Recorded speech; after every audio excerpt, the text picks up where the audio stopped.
Basi tunaendelea na sehemu yetu ya pili ya simulizi yetu. Kama unakumbuka vizuri, basi jana tulishia wakati ambao Faith alimwacha mawazo kidogo Brian baada ya kujua jina lake. Basi leo tunaendelea pale pale tulipoishia.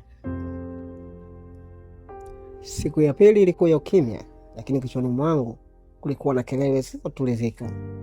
Nilikuwa nikiwaza kuhusu Faith, msichana wa mapokezi niliyomuona jana.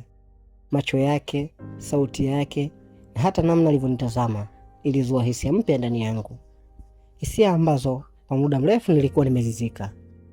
Nilitumia mchana mzima kuzunguka hoteli, kana kwamba natafuta sababu ya kubaki maeneo ya wazi. Sikujua kama nitakutana naye tena, lakini roho yangu ilikuwa na matumaini. Wakati wa jioni, jua lilipokuwa linaelekea kuzama, nilijikuta nikipanda ngazi kuelekea ghorofa ya juu zaidi, sehemu ambayo sikuwahi kuiona vizuri hapo kabla. Nilitaka upepo, nilihitaji utulivu, lakini zaidi ya yote nilitamani kuwa na bahati.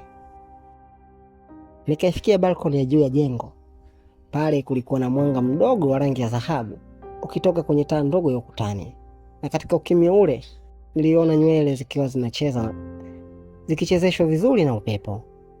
Faith alikuwa amesimama akitazama mandhari ya jiji, akinywa kahawa kutoka kwenye kikombe cheupe. Hakuwa amenigundua bado. Nikasimama kwa sekunde kadhaa nikimwangalia tu kwa mbali. Alionekana kutulia, lakini kuna huzuni fulani ilijificha kwenye uso wake. Kisha aligeuka, macho yetu yakagongana. "Brian, si ndio?" aliuliza kwa sauti nyororo ya kushangaza. Kwa mtu aliyekuwa hajanieleza jina lake hata jana. Nilitabasamu kwa mshangao. "Umenikumbuka?" Akatabasamu pia. "Si rahisi kusahau macho yanayotazama kama yako." Nilisogea karibu, nikasimama upande wake. "Upo peke yako?" nikauliza kwa kujifanya kama si jambo nililolitaka.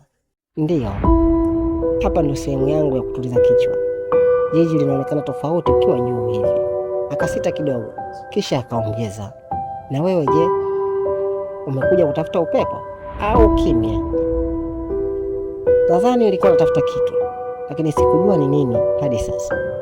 Nikamtazama, macho yetu yakakutana tena. Safari hii kwa muda mrefu zaidi. Alikunywa fungu dogo la kahawa, kisha akaniambia kwa sauti karibu na ya kuharika, "Ukitaka kuongea, niko hapa." Na hapo ndipo nilijua moyo wangu ulikuwa unajibu kwa sauti ambayo hata mimi mwenyewe sikuweza kuzuia. Lakini sikutaka kuongea sana, nilihitaji tu uwepo wake. Faith alikuwa msichana wa aina ya pekee, si mrembo wa sura tu, bali hata kwa utulivu wake. Tulikaa kimya kwa muda, tukitazama taa za jiji zikiwaka moja baada ya nyingine. Ulishawahi kuhisi kwamba kuna watu waliandikwa kwenye ukurasa wa maisha yako hata kabla hujakutana nao?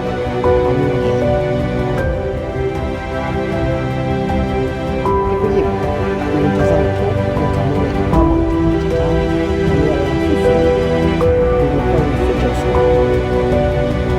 Kuna watu wanakutana nao kwa bahati, lakini kuna wengine wanakutana nao kwa sababu. Kisha akaitazama kwa mtazamo. Mimi na wewe tulikutana kwa sababu. Nilishinda kuzuia tabasamu, lakini moyo wake ulijawa na maswali. Ni kwa nini msichana kama huyu aongee na mimi kwa namna hii? Tumekutana jana tu, lakini sasa tunashirikiana kimya kinachozidi maneno. Mimi ni mtu wa kuamini bahati, nikasema ushoni. Akatabasamu. "Basi na tuone mwisho wa bahati yetu utakuwaje." Alinyanyuka taratibu, akaanza kuondoka. Nikahisi moyo wangu ukivutiwa kwenda naye, lakini miguu yangu ikabaki mahali pale. Alipofika mlangoni, akageuka tena. "Brian, kesho nitakuwa mapokezi mpaka saa 10 jioni. Ukipita nijulishe tu, si lazima uongee." Kisha akaingia ndani na mlango ukafunga. Kwa utulivu zaidi, nikabaki kwenye balkoni, upepo ukawa na baridi zaidi, lakini ndani yangu nilikuwa na joto jipya la mwanzo wa hisia zilizojificha nyuma ya tabasamu la msichana wa chumba cha mapokezi. Niliwaza, ni nani huyu Faith? Na kwa nini moyo wangu umetembea kwa haraka hivi? Lakini nikiwa bado nimesimama, macho yangu yakatazama chini, na kwa mshangao nikamwona mwanaume akitoka kwenye mlango ule ule Faith alipokuwa amesimama. mwanaume aliyevaa koti jeusi na miwani.